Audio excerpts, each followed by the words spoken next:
Let me just see.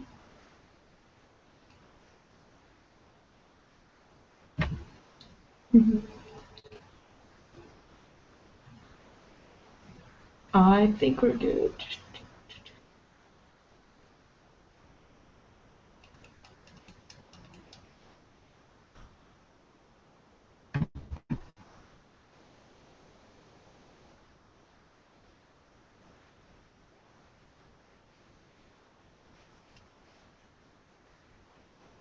Well, it's official. So hello everyone, and welcome to the Shalika Marathon Asia 2015 live Q&A session.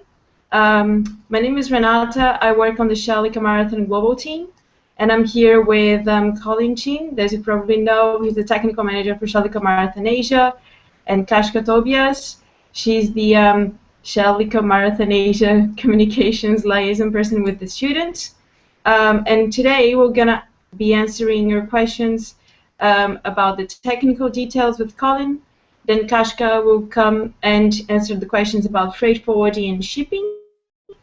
And then we are going to open up for questions and answers from all the teams. So the only thing that I'm going to ask is for every time that you want to submit your questions, just look on the right corner of your screen and then submit all your questions with your name, your country, and team name for us to know where you're from.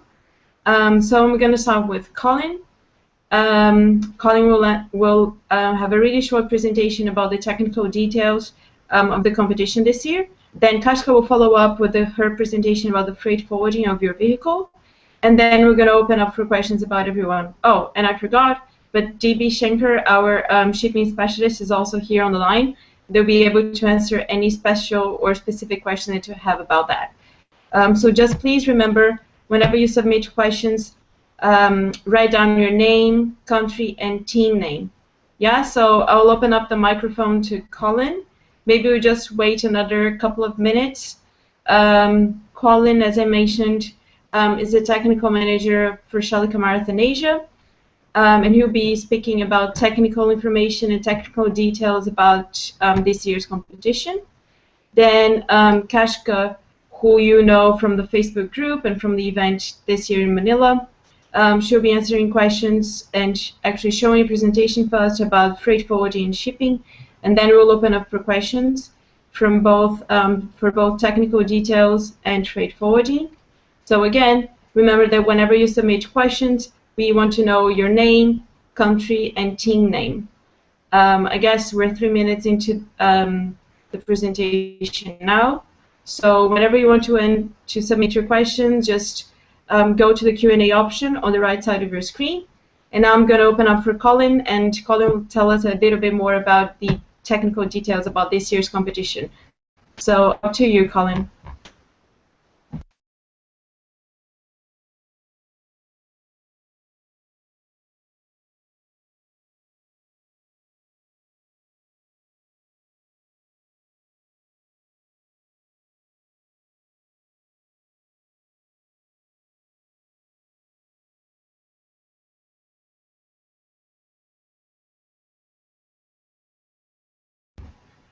Just a quick reminder for everyone to hear. Colin, I think you're on mute, so you need to unmute yourself first.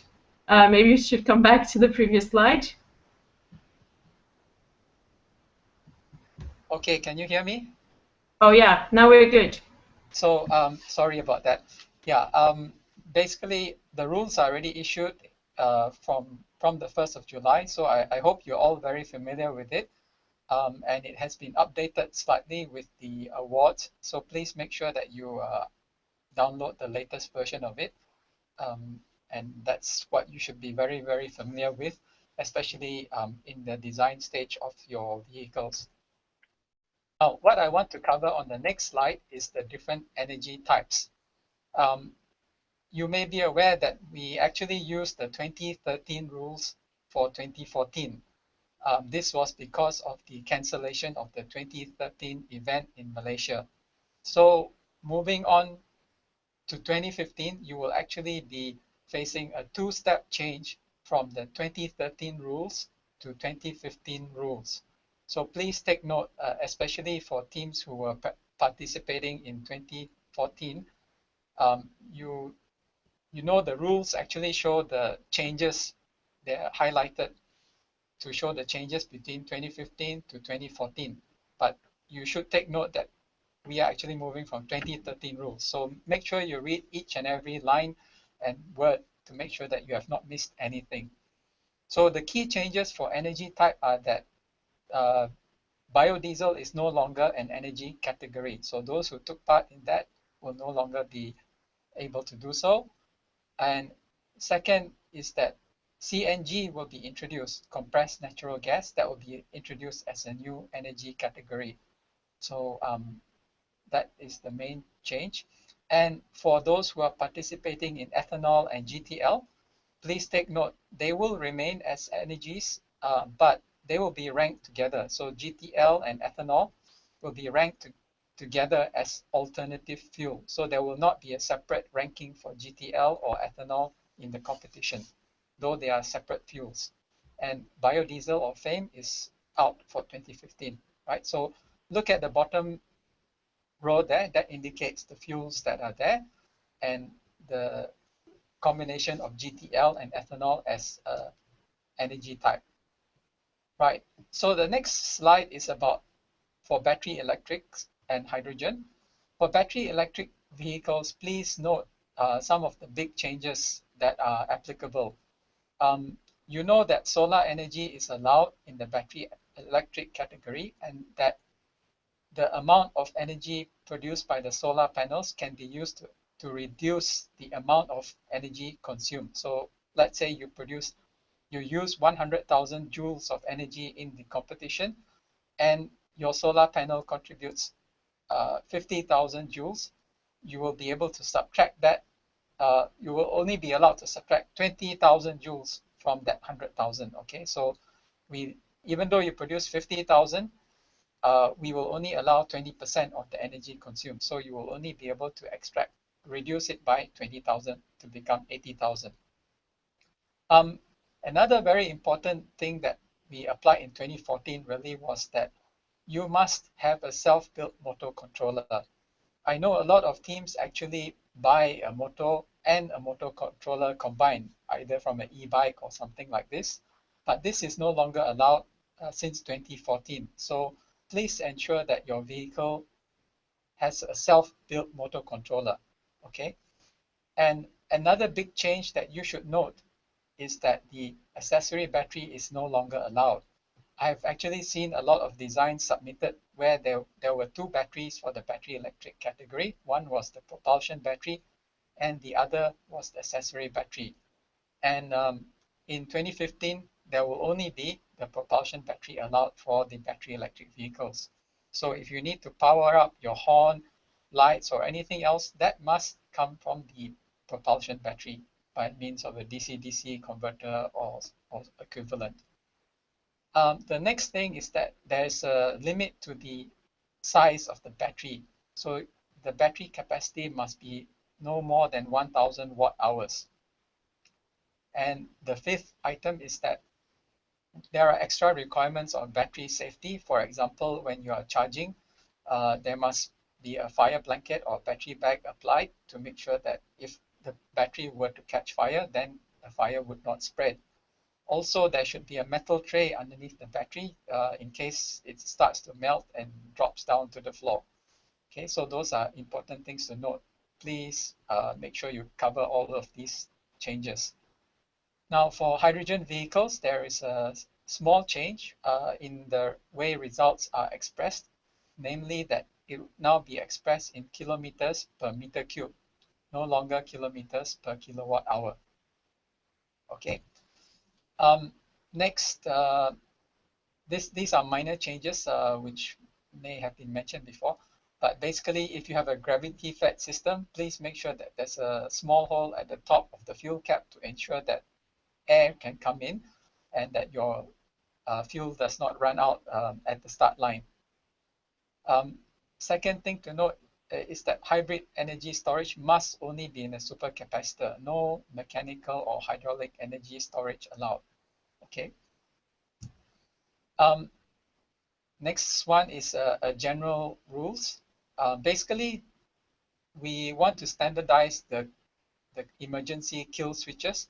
So what we would require from you is a red push button switch as an emergency stop button. So no toggle switches or any other switches. It must look like the one in the diagram here, which is a red push button. And once you push it, it must be latching. So that means once you press it down, it should not come up again. And to unlock the emergency kill switch, you must use a different method, i.e. Turn it to unlatch it, right? So that you cannot use the same method to unlatch it. The next one is a dead man switch.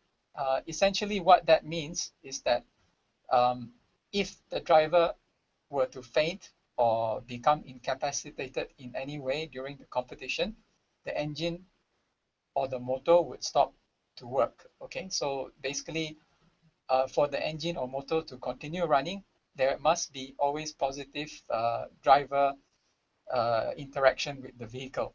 Okay, once the driver is asleep, for example, the engine must stop. Okay, so that is what you must achieve. I don't really care how the mechanism is, but the method is, I mean, what we want to achieve is that if the driver is no longer conscious, the vehicle's motor will stop. Okay, next is the brakes.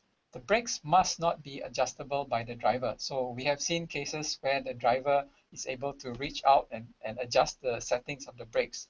This is no longer allowed.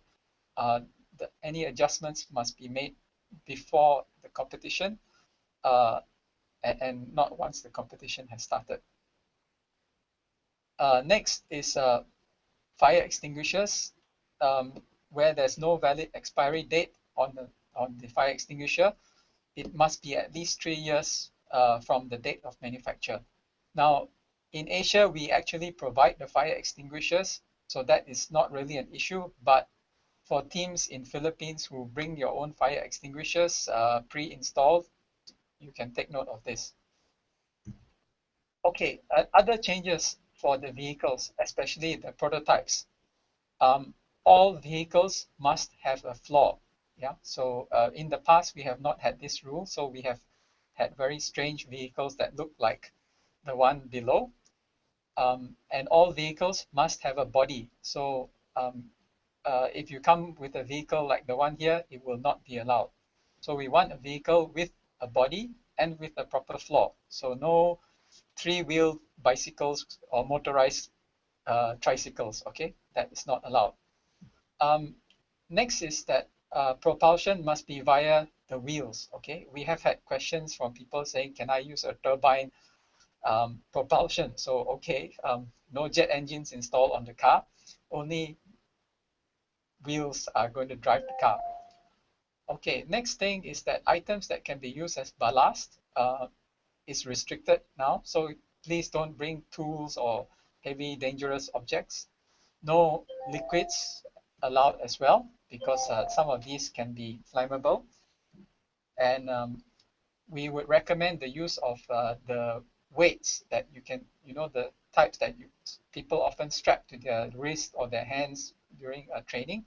So these are heavy, but they're not dangerous because they're soft. Okay, so that's what we would recommend as ballast. Okay, the other thing that we also need to point out is that the roll bar clearance and visibility will be evaluated together. That is because oftentimes for the roll bar test, the drivers actually go really low down in the vehicle so that they're below the roll bar. But on the other hand, when they go to the visibility test, they sit up as high as possible, and sometimes they are over the roll bar. So we now insist that any measurements for the visibility and roll bar clearance will be done together. Okay, next slide is very important about documentation for the event. Okay, now we have already submitted documentation for before the event, which is the energy supply system and the propulsion system. During the event, we also want to see documentation, which is more than what you have actually submitted during the technical submission or phase 2 submission. So what we will need from you is energy supply system, propulsion system, and electrical schematic.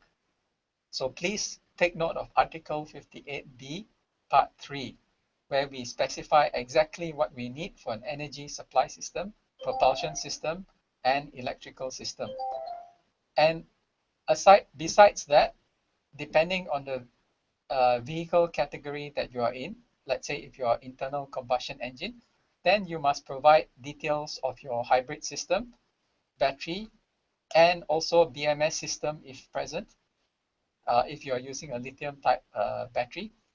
And for battery electric vehicles, you must supply the battery information, battery management system information, motor controller, and solar panel information. And likewise for hydrogen, fuel cell, motor controller. And all this has to be printed on a piece of paper. So we do not want you to go bring your laptops or mobile phones and check all this information online while you're there. There may not be internet there, and we want you to have it all documented. Okay, so treat it like any project you have in your university where you have proper documentation for your design. Okay, so we want you to have the documentation in a bound and divided bound document, and it should be divided into the various sections. For example, the energy supply system will be section 1, propulsion system will be section 2, electrical schematic section 3, etc. So please follow the proper sequence. The reason for this is so that we are able to find it, and so are you able to find it easily, right? So if in doubt, please read Article 58 thoroughly and ensure that you comply with this. Okay. If you do not bring proper technical documentation at the event, we will send you back to your garage until when you come for inspection. We will not allow you for inspection until you bring that documentation. So please take note. Yeah. This is to respect other participants as well who have brought their documentation. We don't want to waste time waiting for you to go and hunt all this information down. Okay, so yeah, this is about the prototype vehicles. Make sure you have a floor and a body cover. So that is mandatory. And for prototypes, please note the turning radius is now changed to 8 meters or turning diameter of 16 meters. The other change for prototype vehicles is that there is only front wheel steering allowed, no rear wheel steering. Okay, so this system is not allowed. For urban concept cars, a few changes. There is now a parking brake required. That was actually implemented in 2014. So you need to have a parking brake capable of withstanding 50 newtons of force. Windscreen wiper is mandatory. And next one is the weight of the vehicle must be less than 225 kilograms. Previously it was 205, now it is 225, right? And the rim diameter for the wheels is now 15 to 17 inches. Previously it was 13 to 17, so we have actually increased it to 15 now. And the towing hook must have a minimum 33 cm diameter. And ground clearance will be measured with the driver and ballast inside the vehicle. Okay, so please take note. Lastly, about recommendations, I would stress again that you should read the rules thoroughly, word for word, every single line. Please note, especially that the changes highlighted in 2015 are only compared to 2014 rules. So please make sure you read it thoroughly. There might be changes that happen between 2013 to 2014, which is not highlighted. So please read the rules thoroughly. There's no excuse not to read it thoroughly. And if you want to pass technical inspection smoothly, it is imperative that you fully understand the rules and comply with them. Now, the other thing you will note in the rules are what we call the tech tips. in the rules, there are these links to tech tip videos, which are very short 1 to 2 minute video clips, which are meant to highlight certain problem areas or things that are ambiguous to some people. So please, when you see this logo with the tech tips, click on it and have a look what it says. Okay, and the rest is about rules and all that. So you can find that all on the web. I'll cover a little bit on the track now, and then finish off. So this is the venue for those who have not been to Luneta Park. So it's actually, the track is basically going around the whole park here. It's about 1.2 kilometers in distance, and you will circulate that 10 times, right? The layout is not exactly as shown here. We will be changing the layout, and details of that will come later. This is last year's layout. So what will happen is, for sure, it's still going to be 10 laps. You will be given 5 attempts to get a good result. There are time limits of 29 and 24 minutes for urban concept and prototype cars respectively, and urban concept cars must stop once per lap. Okay, and please note, we do reserve the right to make changes during the event if necessary. So this is a picture of how it looks like, a very simple schematic. So it's about 365 meters along the length and 235 along the width. 5 attempts, 1.2 km per lap, 12 km total. Okay, so please take note of this. The direction may change. It could go the other way, but we will advise you later on. Okay, so that's basically it from me, and I will pass you back to Renata for the rest of the discussion. Thanks, Colin. So now Kashka will talk a little bit more about the freight forwarding and shipping details. And again, I'm just going to ask a lot of teams submitting questions. So can I please ask the teams to submit again your name, your country, and your team name? But also, please put that all in one sort of question first, because a lot of teams are submitting different lines, and then the questions are getting a little bit messy, I would say. So now I'll hand it over to Kashka, and she'll talk a little bit more about the freight forwarding details, and then we're going to start answering some of your questions. Now up to you, Kashka. Yep, thank you, Renata. So hello, everyone. Hope you took down notes from what Colin just presented. But now let's move on to freight forwarding. Now, after working very hard on your vehicles, the next challenge you have to take is to actually ship your cars to the Philippines. Now, just to give you an overview, it was part of the challenge last year for a lot of teams to do this, mainly because there are certain restrictions in the Philippines that the teams need to comply with. Okay, so let me just share my screen and run you through a few slides. Okay. So yeah, I hope you can see my screen. Okay, so the main challenge that the teams faced in Shell Eco Marathon 2014 was the payment of duties and taxes. Now, just to give you an overview, the Philippines, all importations made to the Philippines are taxed by the Philippine government. So meaning if you ship your car to the Philippines, additional charges will be billed from your team by the government. So these are the taxes. But for Shell Eco Marathon, there is a way around this. So DB Schenker will be in charge of filing for your tax and duty exemption so that you won't have to pay the extra dollars for your shipment. Okay, and in order for DB Schenker to do this, they will require you to submit some documents that will help them file for your duties and taxes. So I will discuss the documents that you will need to submit in the next slides and the deadlines that you have to abide with, okay? And to top this off, currently the Philippines is experiencing a situation at the port. There's port congestion happening at the Manila port. Now this is not something that happens every day in the Philippines, but this is the current situation, and we would like to just be very transparent about it so that you can prepare for your shipment earlier and ensure that your cargo arrives on time. Okay, so with this, there are possible delays that may occur. So let's say if your expected time of arrival of your cargo is, let's say, tomorrow, it might take around a few weeks for it to be cleared from the port. Hence, it will actually give you a hard time and add additional costs to what your team has to pay for. But then again, not to worry, we actually have some ways around it that I will discuss in the next slides.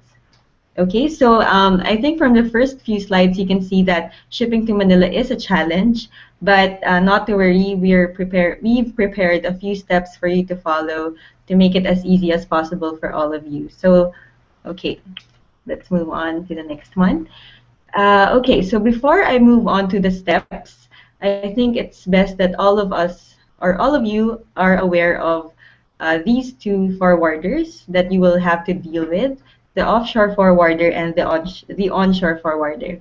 Okay, so please pay attention to this because I will be mentioning these two forwarders in the next few slides a lot. So, okay, offshore forwarder is the forwarder in charge of the cargo at the country of the participants and its air or sea shipment. Okay, so let's say I'm a participant from India. So I choose an offshore forwarder that will handle my cargo from my place, India, and then ship it by air or by ocean to the Philippine Manila port. Okay, so moving on, onshore forwarder, on the other hand, is the forwarder in charge of the cargo as it arrives to the port of Manila. Okay, so once the cargo arrives at the port of Manila, the onshore forwarder now takes the place of the offshore forwarder. So the onshore forwarder will be in charge of clearing your cargo from the port. And also, in our case, we have appointed, or Shell has appointed DB Schenker as the onshore forwarder or the official onshore forwarder for Shell Eco Marathon Asia 2015. So DB Schenker once their cargo arrives at the Manila port. So I hope this is clear.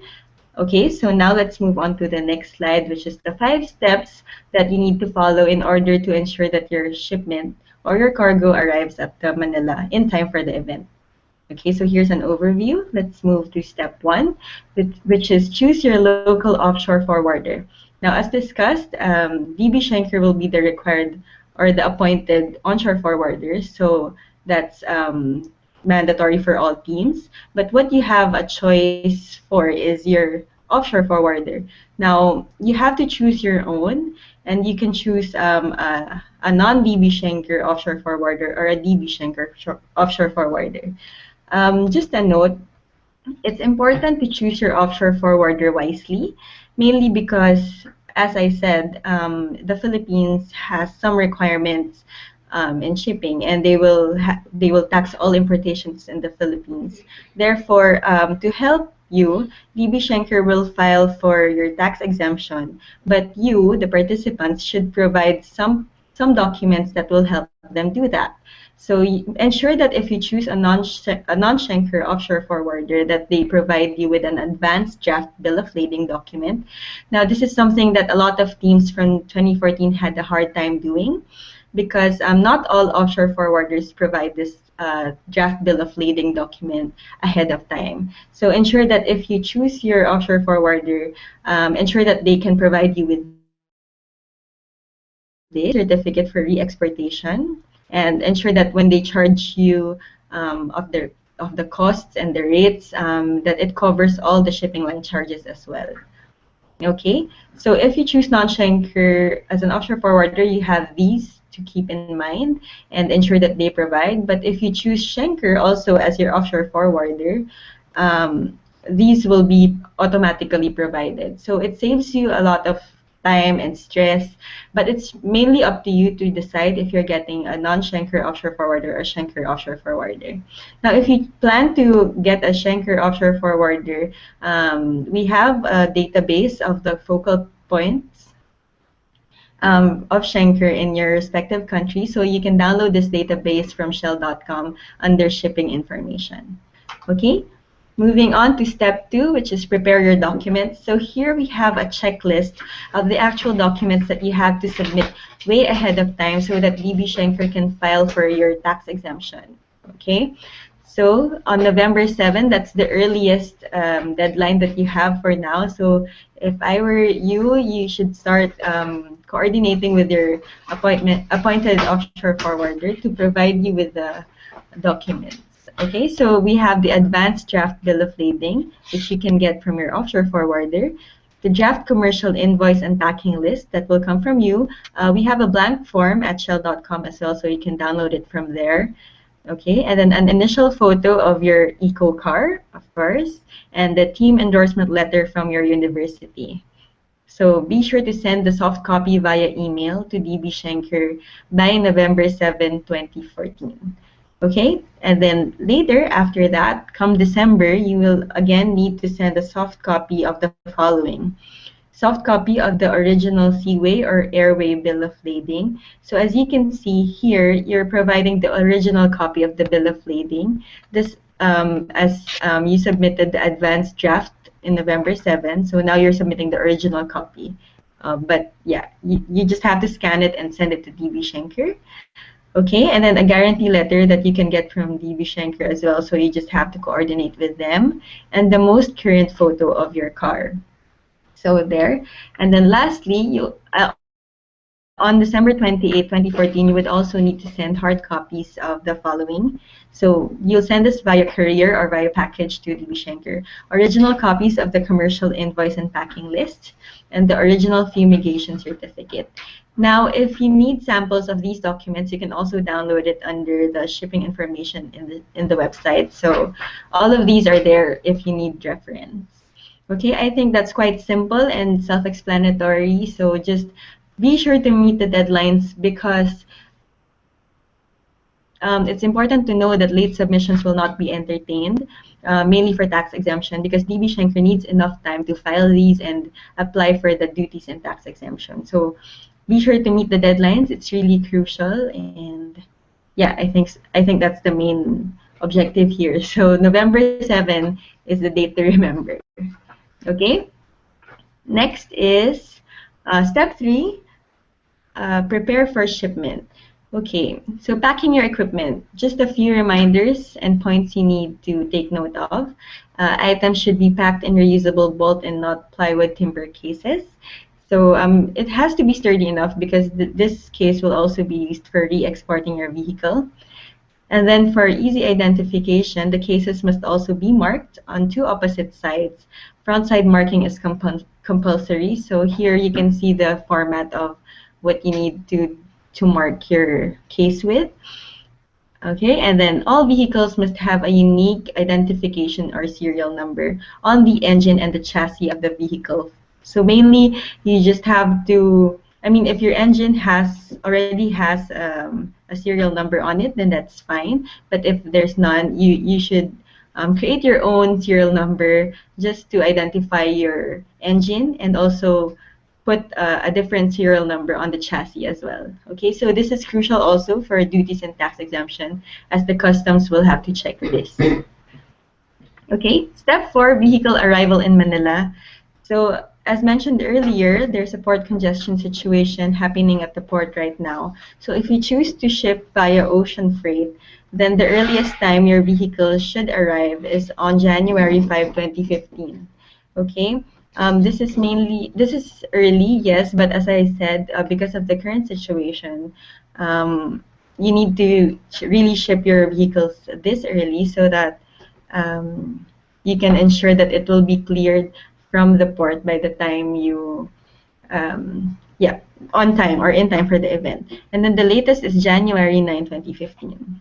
So for air freight, February 9, 2015 is the deadline of its arrival. So ensure that your vehicles arrive at this date via air freight.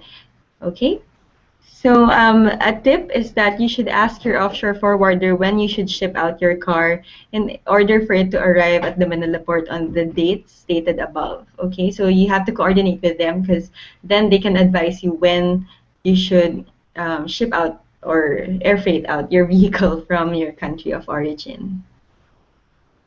Okay, and then step 5 is the vehicle exportation. So after the event, of course, your vehicles will be re-exported. So you'll just need to provide the landing certificate, which you should get from your offshore forwarder. And then it should be pulled out from the warehouse by your offshore forwarder a week after the event so that you won't incur additional storage charges. And the cars must be re-exported outside the Philippines not later than 2 months after the event, because if it exceeds that 2 month period, then you'll be charged additional charges. Okay, so to wrap it all up, it's highly encouraged for you to first choose DB Schenker as your offshore forwarder as well, because to be practical, it's something that will really save you the time and effort since they can provide you the documents that you need to submit for tax exemption. But it's solely up to you, so it's something for you to decide. And then connect with your offshore forwarder as early as now to have a sample computation of how much your vehicle shipment will cost. Now, if you go to the shipping information at shell.com, we actually provided a template or a formula in an Excel spreadsheet wherein the rates are all listed there, and then you just have to input the amount or the cost that your offshore forwarder will give you, and then it automatically generates an estimate of how much your vehicle shipment will cost. Okay, and then ensure your offshore forwarder can provide you with the advanced draft bill of lading before November 7th. I mean, this document is really crucial, and you should ensure that your offshore forwarder can provide you with this. And then because of the port congestion situation, you might want to consider shipping your vehicles via air freight. I know that this is more expensive in terms of your base rate, but try computing using the formula sheet that we provided at shell.com so that you can compare which is really cheaper for you, because ocean freight may have a cheaper base rate, but once it arrives at the Manila port and it incurs additional charges and some government charges, it might end up to be more expensive than air freight. So just try computing and see what best option you have. Okay, so if you have questions, you can send an email to dbschenker, which is semasia.freight.ph@dbschenker.com. And you can also download the files from shell.com and drop us an email at eco-marathon-asia@shell.com should you have any further questions. Okay, so that's it for shipping guidelines. Renata, we can move on to Q&A, I guess.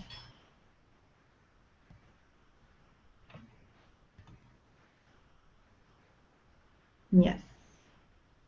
I guess I'm unmuted now, so thanks again. There was a lot of details again on that presentation, and I would just like to remind the teams that this video with the answers to your questions will be available on YouTube just after we finish this. So if you missed anything, you can come back to the presentation again and maybe submit more questions. And we're going to start selecting some questions now that you've already submitted to us.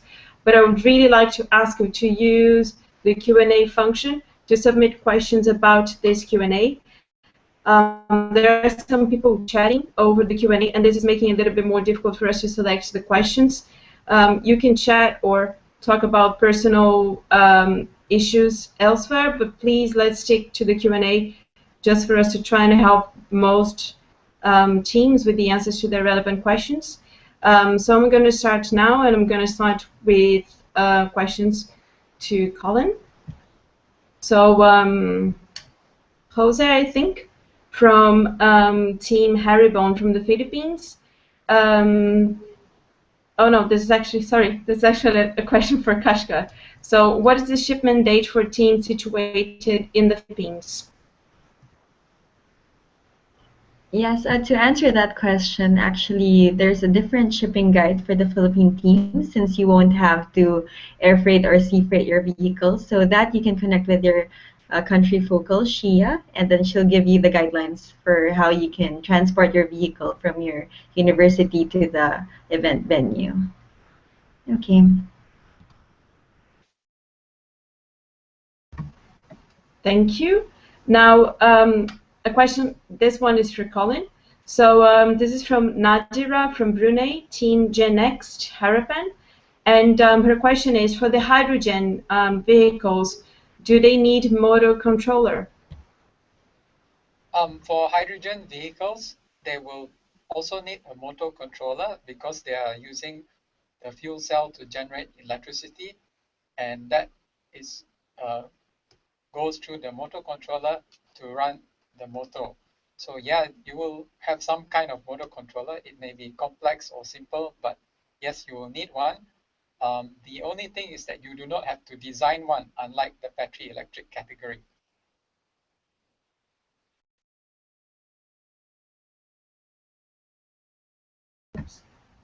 Thank you, Colin.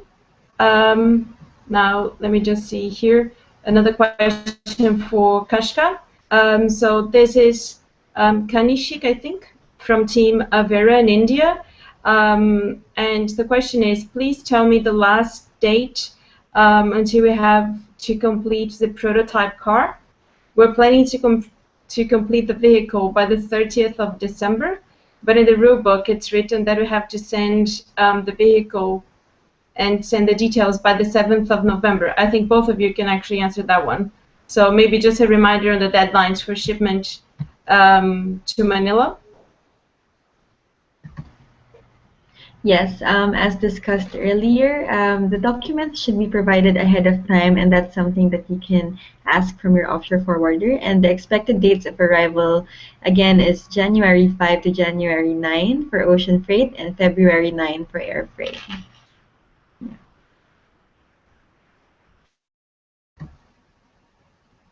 Thanks, Kashka. Let me select another question now. Oh, so Colin, this is for you. Oops, I just missed the question. Now it's coming back. Okay.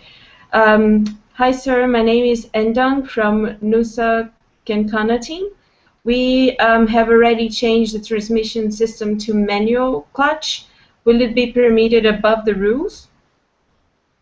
The answer is yes. You can still change your transmission, or in fact, if you have any other changes to your vehicle, you can still do so. The only thing that you cannot change is your vehicle category. So if you're prototype, you remain prototype, and you can't change that. And also the energy type remains the same. But other than that, you can change your vehicle design as long as it complies with the rules. Okay, that's the only requirement.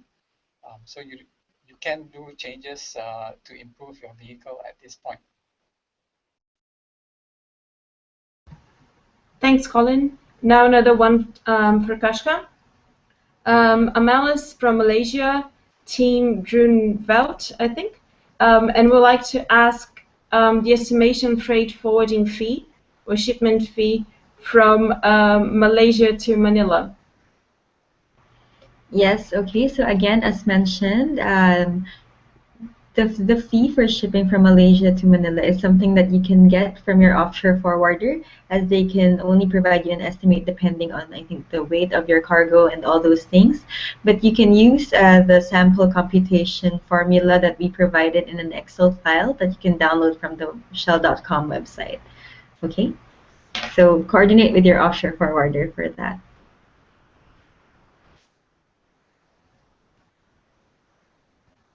Thanks, Kashka. Now another question to Colin, or for Colin. Hi, I'm Bilis Givel from the Philippines, representing Team UP. For battery electric vehicles, we are allowed to purchase off-the-shelf battery banks with BMS, or do we have to assemble our own banks and BMS?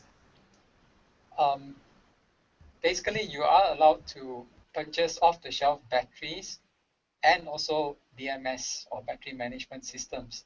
so you do not have to create your own. However, the only requirement is that you must ensure that the BMS is able to do all the 5 functions that is required of it in the rules, i.e. it must be able to do self-balancing during charging. It must have controls over overcharging during the charging process. And during operation, it must have protection against over discharge, over current, and over temperature. So it is your responsibility to make sure that the BMS is able to do those. So even if you purchase it, you must be able to ensure that those requirements are met and be able to prove that to us. Okay, so I don't need you to make it, but you must be able to ensure that those things are complied with. Okay. Thanks, Colin. And I actually think I have here a related question. Hi, I'm Shane from Malaysia, Team UMP Mecarpo, and we would like to ask if the controller design is from us, but we send them to one of the experts to make it, is it still valid according to the rules, as we're not capable of making our own design? Okay, that's a little bit of a gray area. The requirement is that you should build your own motor controller. However, as long as you can demonstrate that you are the people who designed it and you know how it works and what functionality it all has, we would probably accept this. But what we will not accept is something that you actually buy together with your motor, i.e. motor controller which is paired with your motor. So yes, I would accept that, but you must be able to demonstrate that you were really involved in the design. So you must be able to show us, for example, things like the circuit board designs, your software programming, and know exactly how it works. If not, we will be a bit concerned that you did not actually make it. So it is imperative that you demonstrate to us at the event that you know that you actually did the design. Okay. Thanks, Colin. And I'll just jump to another question, then I'll send it over to Kashka again. Toshi Sugara is asking, what's the length of the trek? And is there any specific time where the car must complete the racetrack? I think Toshi might be asking about when they need to finish the attempts on the track. We have actually covered that in the presentation. Essentially, the track is 1.2 kilometers times 10 laps. So that's about 12 kilometers. And you must complete it in 29 minutes for the urban concept category or 24 minutes for the prototype category.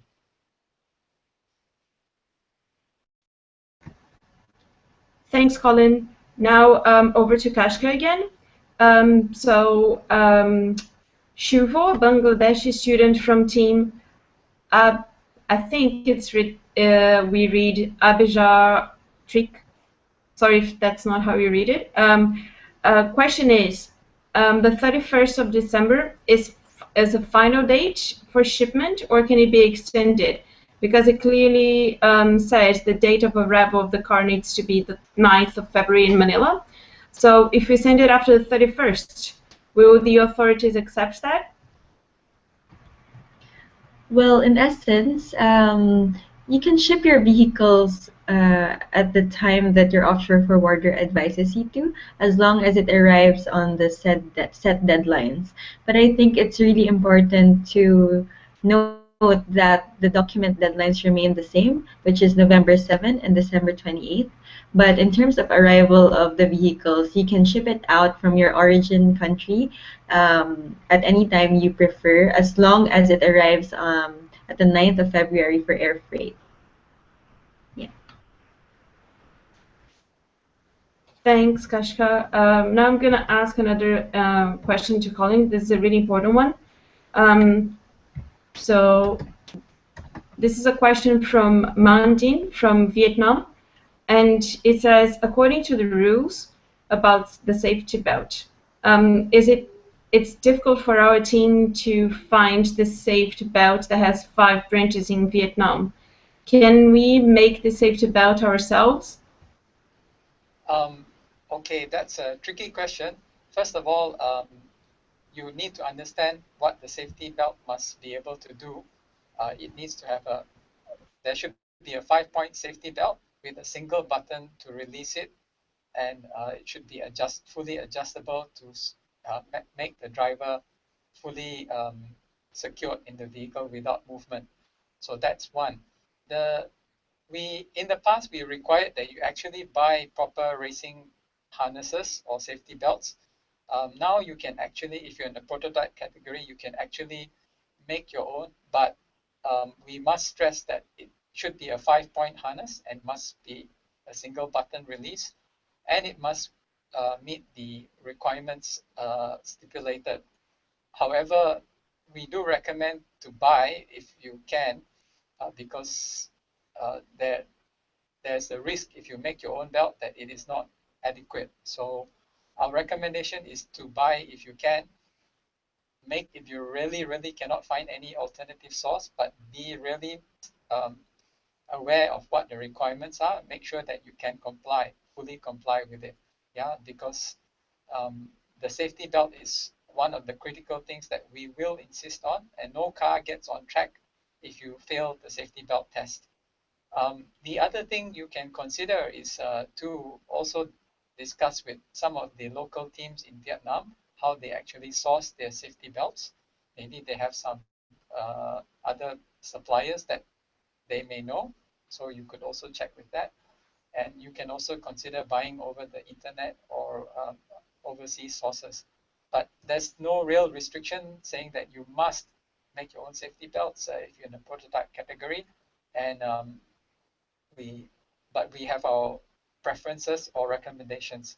So I hope that answers your question.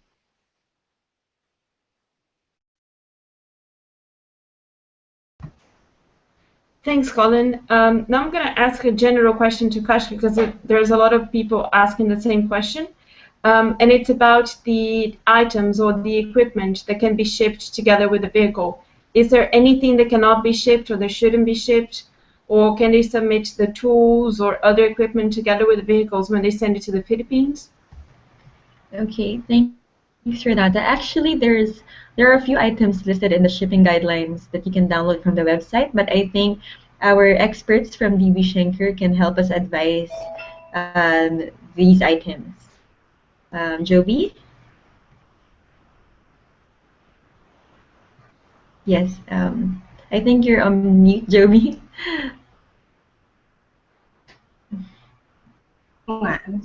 There.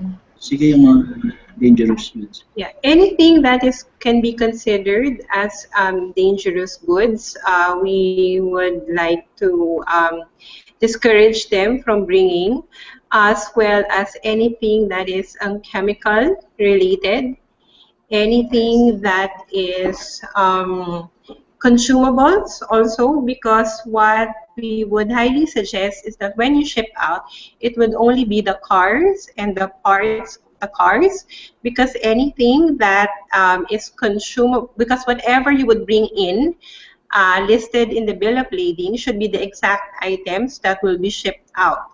So it has to be on the same items that would come in should be the same items that should come out.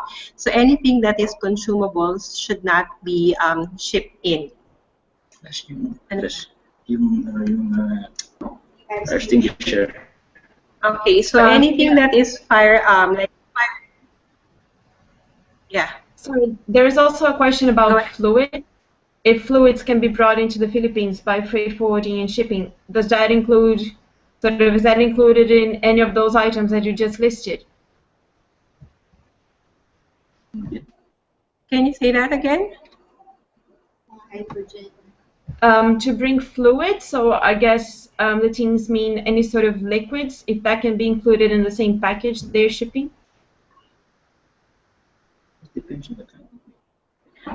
For whatever liquids that they plan to ship, they can always send an email to our group email at sem Asia. Asia, what's that? DB Shankar. At dbshankar.com. So they can list all the items that they intend to ship in. So because liquids, that's quite general, so we would like to know exactly what type of liquids they are planning to ship in, so we can advise them whether that is regulated or not. Okay. Thank you. Now another question to Colin, and I guess there's a lot of questions related to the motor controller. So maybe Colin, you could just remind the teams where that information can be found. I guess there's a tech tip about that on YouTube already, but maybe you can remind them about the general rules and the article on the global Shell Eco Marathon rules where they can find more information about the motor controller. Yeah, the motor controller regulation is that the teams need to build their own motor controller. So basically that means they cannot buy a motor and motor controller by just stripping off an e-bike or some other electric vehicle. The rules are there in, I believe, in the article on battery electric vehicles. I'll have to check the exact article, but it is required that they have a self-built one. So when I say self-built, it means that they, for example, the circuit board, that the electronic circuit board should come engraved with the word SEM on it. Yeah, and the design of the circuits should also be something that the teams have actually drawn, and you should be able to show that you have all the proper drawings. So if you were, for example, to buy one off the shelf, you will not get all the drawings and design data. So it is something that only comes with the having designed your own motor controller system.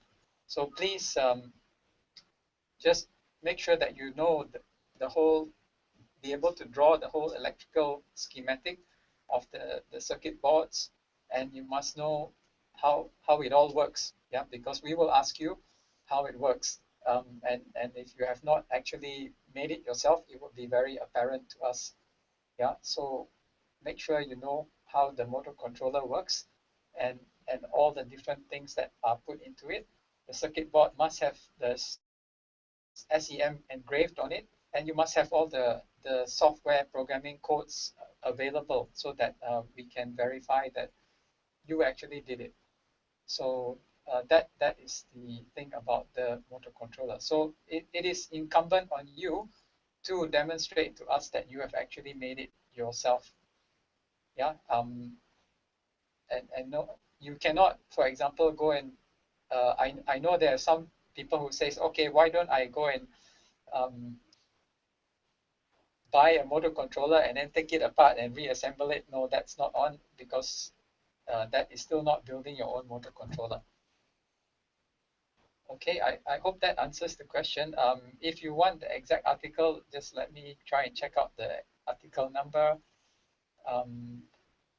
It should be under the section on battery electric vehicles. That's okay. I'm pretty sure the teams know where to find the Shell Eco Marathon global rules. If not, they should know. They're available on shell.com for download. As we're running short of time, I think we'll have 2 more questions, one for Kashka and one for Colin. Then we can wrap it up. And just remind the teams that this video will be available on YouTube for everyone to watch after this. And also we'll select some of the questions that haven't been answered and try to answer as many as possible. It's a good thing that a lot of people are watching and submitting questions, but we're just running a little bit short in time. So Kashka, Toshinari Fuji from Japan, I guess, is saying that the competition is 3 weeks later this year. The shipment deadline is sort of the same. So why is that? I mean, I'm pretty sure you've explained that already, but maybe you can just remind them why shipping up to that deadline is so important? Yes, thank you, Renata. As mentioned, because of the current port congestion situation in Manila, we're not sure how long it's going to take until the situation becomes better. But to preempt this and to prepare for this, we just ensure that these deadlines are set so that you can ensure that your vehicles arrive on the event date, given the current situation. So, yeah, the deadlines remain the same and it's for your benefit. Thank you, Renata. Thank you. Just a follow-up question on shipping, and then we'll finish with another technical question. Mahed from Saudi Arabia, Team Riyadh, I think, is asking, does the shipping cost include insurance? I think that question can be answered by your offshore forwarder so that you can directly coordinate with them. And as advised, it's best to engage with your offshore forwarder as early as now to get all those questions answered and for you to be prepared way ahead of time. Thank you.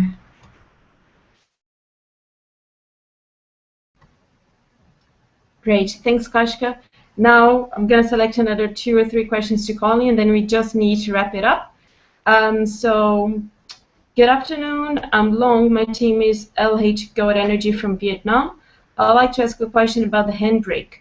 Can we put the handbrake at a platform or another location, for example, the steering wheel? Okay, in the rules, there is no specific requirement where the handbrake should be located.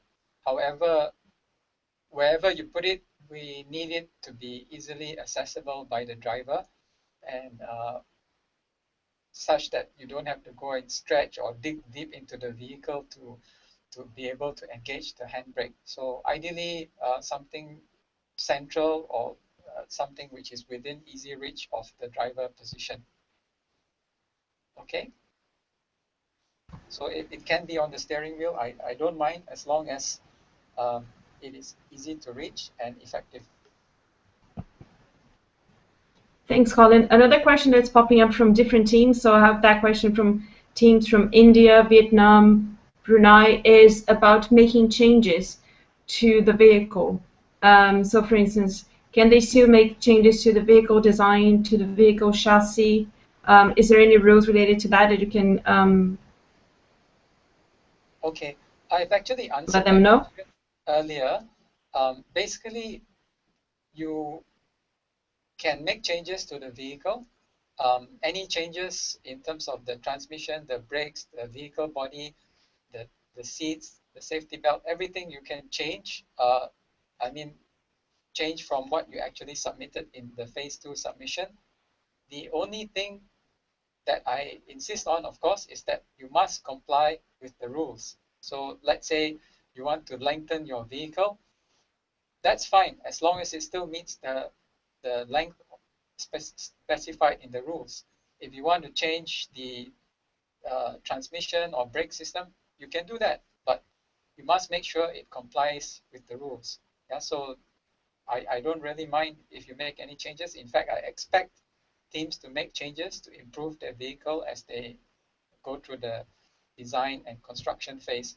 So just make sure you comply, and the only things that you cannot change are your vehicle category, i.e. prototype or urban concept, and the energy type. So if you're gasoline, no changing to ethanol or other things. Okay.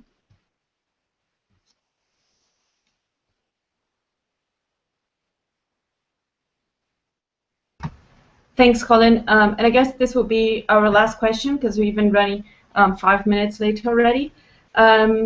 So this is again from a team from the Philippines, and he's asking about the urban concept wheels. So he says, since it's changed from a round to a flat profile, does that mean we cannot use motorcycle wheels anymore? We actually don't insist fully on flat profile wheels. We just recommend them. So as long as your motorcycle wheels can still comply with the rules of the urban concept vehicles, i.e. the rim diameter, the vehicle, the tire width, that is okay, but it must be able to comply with the rules. So if it's a motorcycle wheel, I will accept it as long as it complies with the rules. So minimum 80 mm width, and it must have a rim of 15 to 17 inches. It must have the 1.6 mm tire track depth, yeah, and it must be within the proper covering of the body and all that. So just read the rules on the wheel design thoroughly. We do not explicitly exclude motorcycle wheels. We don't recommend them, but if you can comply with the rules, that is acceptable. Okay, and we do recommend the flat profile instead of rounded because the width is then more distinct. Otherwise, it can be very hard to ascertain the width. Thanks, Colin. And now I promise last question, and we will need to wrap it up. Hello, this is Ahad Hussein from Team Kirnas from Qatar. I want to ask about the batteries. So do we need to have only one battery, or can we use an auxiliary battery for the horn and other items on the vehicle? It is very clear in the rules that there's only one battery allowed for all vehicles. Now, that has been the same for all vehicles all along, with the exception of battery electrics. So in the past, the battery electric category could have two batteries, one for propulsion and one for the auxiliary battery. But for 2015, that no longer exists. All vehicles with even the battery electrics must have a single battery. So there is no auxiliary battery allowed. I'm not sure what category you are in, Team Gurnas. I suspect you're battery electric, but if you are battery electric, the same one battery rule applies. So if you need power for the horn, then if you're a battery electric car, then you must tap into the propulsion battery. Now, I understand that the propulsion battery may be 48 volts and your horn needs only 12. Then what you need to do is build a DC to DC converter and be able to have a proper correct voltage for your horn or other auxiliary items, but only one battery. Okay, so that applies even to battery electrics. Okay, and it's a fair rule because all of the other battery electrics also will comply to this rule. So if you come to the event with two batteries, one propulsion, one auxiliary, I'm sorry, you'll be rejected in the technical inspection. Yep. Thanks, Colin. And I'm really sorry, there are a bunch of questions that we haven't had the time to answer, but we do need to wrap it up. So thanks again for everyone who watched us and submitted their questions. Just remember that we will try to answer some of those questions offline. So don't worry, Kashka will do that using the Facebook group. So just as a closing note, Colin, do you have anything else to share with the teams? I basically want to tell teams, read the rules. I know I'm like a parrot telling everybody that, but you really need to fully understand the rules and make sure you comply. And I know it's tedious, but it will help you to get through technical inspection more easily. Otherwise, you will struggle at technical inspection, and that will spoil your whole event because you will spend a lot of time reconfiguring your vehicle, and you may not even be able to compete. So it is really important to fully understand and comply with the rules. If you have any doubts, now is the time to ask them, not find out at the event that, oops, I've got an extra battery, or oops, this doesn't work. So you need to be really sure that your vehicle complies, and we will answer all your questions via Facebook or SEM email address. Okay, thank you. Good luck to all of you. It's been nice speaking, and I hope you all managed to get to the event in 2015. Thanks. Thanks, Colin. Kashka, now up to you. Any closing notes to the team? All right, thanks, Renata. Okay, just 4 things about the eShop. Just want to announce this, that the eShop will be available late October. So hang in there. We'll send an announcement about that in the October newsletter. So watch out for that. And for all the items, we encourage you to check the website, shell.com, because all the files are there. You can use it as your reference. You can check there anytime. And also, you can always send eco-marathon-asia@shell.com an email should you have any questions. Don't hesitate to drop us an email, and also send DB Schenker your questions regarding your shipment as well. So all the best to the teams, and yeah, thank you. Thanks, Kashka. So now, as a closing note for the whole of the Hangout, I'm going to just I'll just like to thank Colin and Kashka, the guys from DB Schenker who dialed in as well. And just as final reminders, and again, just to stress what we said all over the Hangout, please read the rules. They're available on shell.com for download. If you don't know where to find them, just drop Kashka an email, or even better, place a question on the Shell Marathon Asia Facebook group, because that way more people can see your question. You might be helping someone else. And I'll also invite you to watch the tech tip videos that are available on YouTube. They're simple, straightforward. You can have a lot of your doubts cleared if you watch those videos. And as a final reminder, as Kashka said, there will be a newsletter coming out later this month. And we will be announcing on that newsletter as well that you guys need to save the date for the second live Q&A session. So that will be on the 30th of October, same time as this one. And Kashka and myself will be talking about the off-track awards and all the logistics details you need to get your team ready before competing in Manila. So I guess that's it for us today. Thanks again for joining, and see you on the 30th of October.